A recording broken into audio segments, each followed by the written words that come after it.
Welcome to the Smart Aerialist podcast. I'm Ophelia, your host, an aerial coach, movement specialist, and lifelong performer. This podcast is for aerialists who want to train smarter, move better, and build strength and flexibility in a sustainable way. We'll dive into the science of aerial training, injury prevention, and long-term progress so you can keep growing without burnout. Whether you're just starting out or refining your craft, you're in the right place. Let's get into it. Alright, welcome to this new episode of The Empowered Badass with me, Ophelia, aka Fit French Kiss, your favorite aerial coach with over 30 years of experience in all things aerial, circus, and flexibility. So today is not going to be a very long one. We're just going to discuss a little bit the controversy of what we call cross-training for aerialists. So cross-training for aerialists can be a bit of a controversial term because a lot of aerial coaches will tell you that cross-training is unnecessary. Well, I've got a different opinion and I know this is controversial, but for me, cross-training is super important.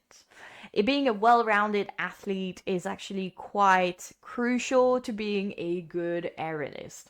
And I'm saying this to you from someone who has incredibly bad cardiovascular stamina. Let me just dive a little bit deeper in that. What is cross-training? So cross-training means doing something else than just aerial. Cross-training means challenging your body with other activities that don't always rely on aerial practice.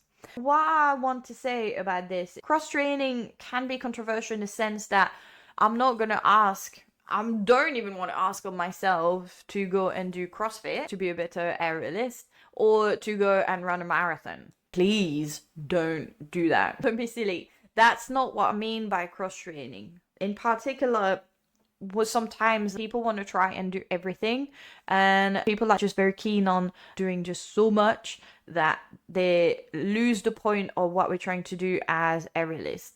Cross-training in a way of making you a better aerialist is where the point is at. That's the important part, right? When I'm talking about becoming a better aerialist, is using the cross-training to help you enhance your aerial performance, not to just do cross-training for the sake of it. So obviously, there are a few points here that I suggest that you look at. First of all, what were you doing before you used to do aerial? Did you do any other sports, whether it was during a team sport like football, volleyball, whatever, whether you used to do swimming or anything that you used to do, weightlifting? Did you used to do, have you always done some yoga? Have you always done some Pilates? Have you always done such and such, right? I'm talking about understanding where part of your routine before you started your aerial journey. And then from that standpoint, we want to start approaching it and how can I integrate a bit more of this in my routine that can help me become a better aerialist. When I talk about this, for example, if you do yoga, if you do Pilates, obviously nothing I'm saying this has always been good to make you a better aerialist, but is there things that you can do to help you become an aerialist as part of this? Obviously, yoga, Pilates is always a good way to stay well-rounded in aerial. But for example, maybe start challenging yourself with harder or more difficult classes such as rocket or ashtanga. Maybe you can start doing a bit more reformer or aerial Pilates. And yes, a lot of people will say aerial Pilates can be boring because when you do trapeze and hoop and silks, aerial Pilates can feel a bit tedious, but it's not tedious. Just this morning, I do teach in aerial Pilates class, and I was explaining to my members that the way I teach an aerial Pilates class is breaking down all these complex aerial moves, such as a straight arm and a bent and a short arm. So the short arm inverts and straddles and anything that requires strength for your aerial practice, I break them down into a more Pilates style exercises. So try and use that to your benefit. I would say if you used to do cardio, keep going with your cardio. If you want to be better at your cardio, maybe you can try to do a bit cardio.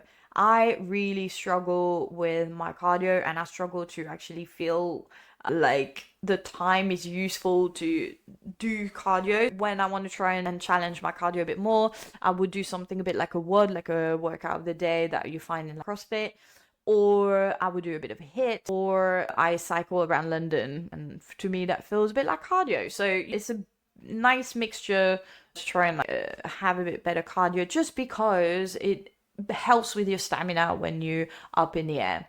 And what else would I suggest? Weight training is always a big resounding yes when it comes to making you a better aerialist. There is another episode that approaches on that where I dive real deep to explain this. And I would say, if in general, even you're a CrossFitter, I would say CrossFit is really good to making you a better aerialist, because CrossFit is CrossFit. CrossFit is approaching a little bit of everything, right? You approach a bit of weightlifting, you approach a bit of calisthenics, you approach your cardio aspect. And I've tried CrossFit. Trust me, it's very hard. You CrossFitters are impressive, and I know we do make a lot of fun, we do make a lot of jokes, and I would not stop making jokes, because if there is one thing I found really funny when I was doing CrossFit was the EMOM, which is a practice that's talk about every minute on the minute, and they would give you something like do leg raises, yes, to the bar, and they would do your toes to bar from the floor, for example, so your V-ups, or holding a hollow hold, things of that sort. And then every minute on the minute, you need to, for example, do like 10 toes to bar, 10 seconds hollow hold, and something else. And you have to complete that in a minute. And if you complete it before the minute finishes, you can rest and then you start again. As an aerialist, this is the worst, because we do the control, we don't just flap around. And I was very bad at EMOMs because of that. I thought that was really awful. But it is interesting to find, to experience other approach of training. And CrossFit for sure really did challenge me a lot, and in terms of stamina in particular. My cardio was absolutely awful. Obviously, cross training, I find cross training fun as well, to find ways to challenge yourself a bit differently, and learning that maybe there is something else that you like outside aerial, and use that to make you a better aerialist as well. I used to powerlift a lot as well at the beginning of my coaching career, and I thought that made me a more flexible aerialist. I gained flexibility so much faster when I was weight training, let me tell you that. I was so much better at flexibility, and it made me a vastly better aerialist much faster as well. Weight training and powerlifting really helped me harness my stamina, my stability, my strength, my power in the air. This is just a really small episode to discuss that cross training can be controversial, because no, you do not have to do everything. No, you do not have to force yourself to do everything. But it's more about learning maybe to experience new things for yourself, because exploration is quite important. Challenging yourself in different ways can be quite interesting as well. And of course, lastly, how can you utilize and apply this to make you a better aerialist? Cross training is not a useless thing, and cross training can be quite useful. I'm not telling you to overload your packed schedule, but to mix it up and observe how it changes your aerial practice as well. So maybe, if you're not too sure about it, try out one thing at a time, maybe a dance class, anything. Just try it one day at a time and practice it for at least a month, and then see how it changes the way you practice aerial. Even a dance class can change how you do aerial. I'm not joking. It can make you better at flowing. It can provide you with a bit more grace. It can bring you a bit more confidence as well in the way you move in the hoop. Everything can be beneficial to your aerial practice. It's up to you to decide what you want to bring into your life and how you think it's going to help you become a better aerialist.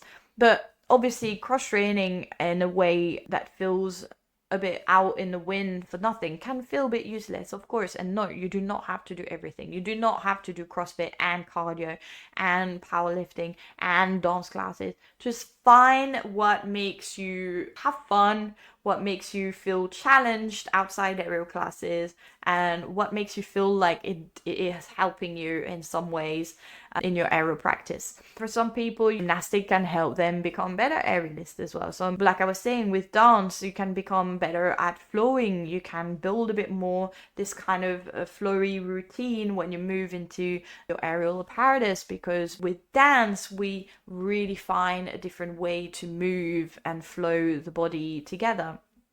So obviously, those are all recommendations that I can give you, and I hope that you found that quite helpful in a way that aerial is real fun, but it's not all there is. Thank you very much again for being here and listening to this podcast. Keep on sharing, keep on commenting and making yourself known, because I do enjoy knowing who is watching all of this, who is listening to me, and I will obviously see you in the next episode. Thank you so much, and bye. See you next time. I also want to remind you that there is a treasure trove of free content that you can access and I create for you. First of all, with every episode, you will see there are show notes where you can access the blog that relate to this episode. The blog dives a little bit deeper into details and also provide added references for you, some extra reading and some science papers that have inspired those episodes and those blogs. Second of all, you can also check out my YouTube channel, where you will find a lot of workouts and flexibility, conditioning and strength exercises that are suited for aerialists in particular, but just not aerialists as well. And finally, don't forget to check out my app and the Aerialist Performance Lab. Thanks.